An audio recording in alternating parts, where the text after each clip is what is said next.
Hello, fellow cyborgs. Today I'm going to give you a bit of an update on how my 0 by 18 getting my physical TBR shelves down and under control is going, giving an update for that. And I also wanted to talk to you about the biggest books on my shelves, the longest books, the most intimidating books on my shelves. I'm a bit rusty with filming at the moment, so you'll just have to excuse me. But I recently, in the last month, realized that on the Goodreads app on my iPod, I don't have an iPhone because I'm not fancy like that you can sort your bookshelves by page number. I haven't seen a way to do this on the desktop website, but you can sort by page number. So this made me very excited. And mind, this is not going to be incredibly accurate because it's all dependent upon Goodreads having the correct information for the edition that you have. And you have to make sure that all of the books that are on whatever shelf you're going to be looking at the page numbers at have the accurate editions. So I found some discrepancies with the numbers that Goodreads was giving me versus what I saw in my books, but it's a lovely ballpark.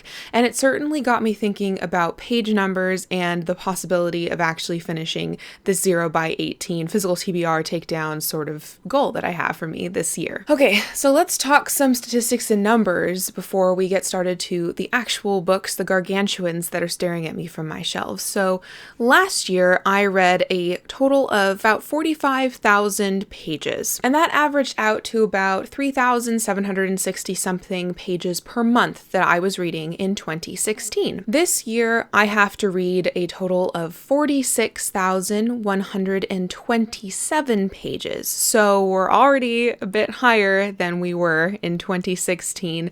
Not to say that I'm not capable of this, but it's going to be a challenge. Now, the kicker is that so far for 2017, in the months of January and February, I've been averaging around 3,100 pages per month. So I've so far read 6,177 pages in the 2 months, January and February. So that means that I still have 39,950 pages to read in the next 10 months of the year, which means that for over the next 10 months, I need to average having read 3,995 pages per month, which right now is like one huge book more than I have been capable of in the last 2 months. So if my pace that I've been keeping the first 2 months of 3,100 pages per month stays with me for the next 10 months, I will only be able to read 31,000 of those almost 40,000 pages that I have left on my TBR shelves. So that means that by the end of the year, I will not have read 9,000 pages. So that's roughly 20 to 30 books that will still be on my physical TBR shelf by the end of 2017. Now, obviously, what these numbers are saying to me right now is failure, failure, failure, that it's not even going to be possible to get to the 0 by 2018. However, I think of it as it is possible to get to having only 20 to 30 books on my physical TBR. If I can get that close, I will be very, very happy and very, very pleased with my efforts. So fingers crossed that my 3,100 pages per month, I'm getting all confused with the terminology, pages per month rate continues with me to the end of the year. Who knows if that will be so or not, but let's just hope that it does, because I certainly have a lot of pages left to read. So I looked at my physical TBR shelf on Goodreads, and I think I have 117 books on that right now, though it could have fluctuated. I didn't check right before filming, but in any case, let's break down how many books of what page number distinctions I have to read. So I have 5 books on my shelves that are under 100 pages. I have 20 books on my shelves that are 100 to 199 pages long. 35 books are 200 to 299 pages long. 25 books are 300 to 399 pages long. 17 are 400 to 499 pages long. 8 are 500 to 599 pages long. And finally, there are 8 massive books that are 600 plus pages. So I'm going to talk with you about these because there's 8 of them. This first one, coming in at 604 pages long, is the 8th book in the Skullduggery Pleasant series. I am currently working my way through rereading it to eventually get to this monstrosity, but yeah, 604 604 pages for this guy. And the ninth book in the Skullduggery Pleasant series just squeaks by at 605 pages. Now, obviously, these are both middle grade / YA books. They have big print and big margins, so these do not have nearly as many words as some of the other books that I'm holding up, but I'm still just counting page numbers, so these are hefty things, 600 pages each, plus or minus. Next on this list of 600 plus is The Grapes of Wrath by John Steinbeck, coming in at 619 pages. This is not a priority read for me this year. If I get to it, awesome. If I don't, that's fine. I have the collected short novels of John Steinbeck on my shelves as well, and I'm certainly prioritizing those over this one. If I get to this year, then awesome. If not, it'll be a 619 page book for me to tackle in 2018. Now, a couple of the volumes coming up are ones that I'm already partially done reading, which is excellent. So these aren't technically the page numbers, that is their total page that I still have to read. So that's something to keep in mind, but they're still the big stuff that's on my shelves. This volume of the best works of Oscar Wilde comes in at 620 pages, and I have slowly been chipping away at this, reading some plays this year with Marissa from Blatantly Bookish and Helene from Books by Lainez, and I also am probably going to buddy read a couple with another friend. So I've been chipping away at this. This also contains The Picture of Dorian Gray, which I've previously read, so I don't have to read that. So it's pretty much just plays, poetry, short stories, fairy tales, and essays.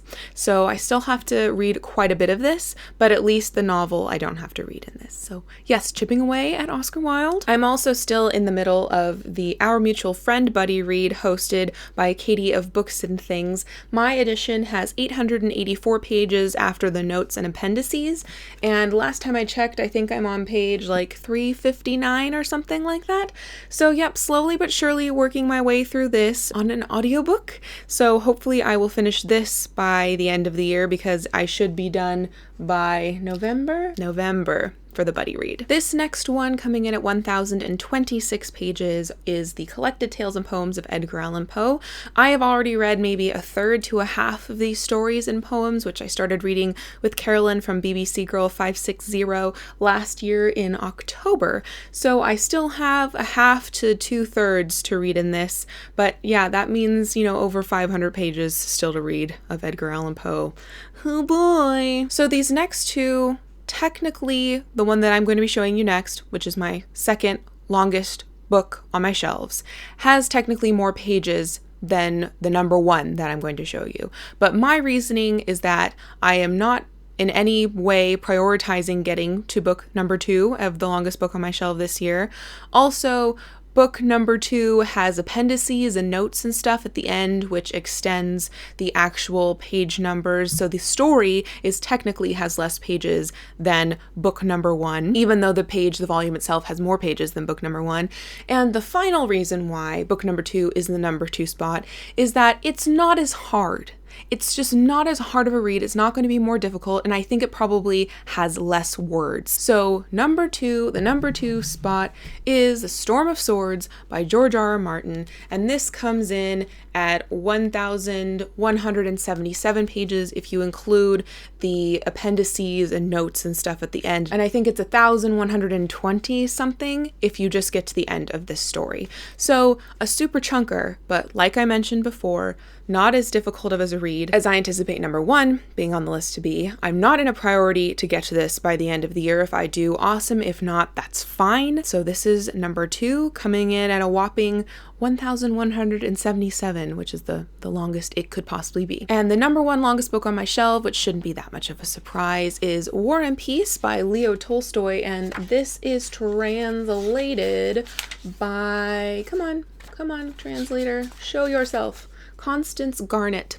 So my edition, which is the Modern Library edition with a cute little top painted green edge, comes in at 1,136 pages. But these pages has kind of little font, and these pages are also significantly larger than a mass market paperback. So this is why I'm counting this as number 1, even though technically A Storm of Swords has more pages. So yes, this is happening, and it already is happening. You're going to be seeing this probably in March, and I will be reading this in March with Kate Howe and Acacia Ives. So fingers crossed, wish me luck that I can get this beast of a book off of my shelves and enjoy the journey along the way. Sorry for the camera angle change, I just totally bopped my laptop. So those are all of the books and all of the numbers that I wanted to talk with you today. So pretty much I don't have a great chance of getting to 0 by 18, but I do have a good chance of significantly lowering my TBR. So fingers crossed, wish me luck that I can get through a bunch of these monstrosities that call themselves really, really long books. Also, fingers crossed that I adore War and Peace, because seriously, if I don't, that'll be many, many pages of not adoring a book. Thank you for watching. Thank you to my patrons as always. And until next time, continue to be lovely.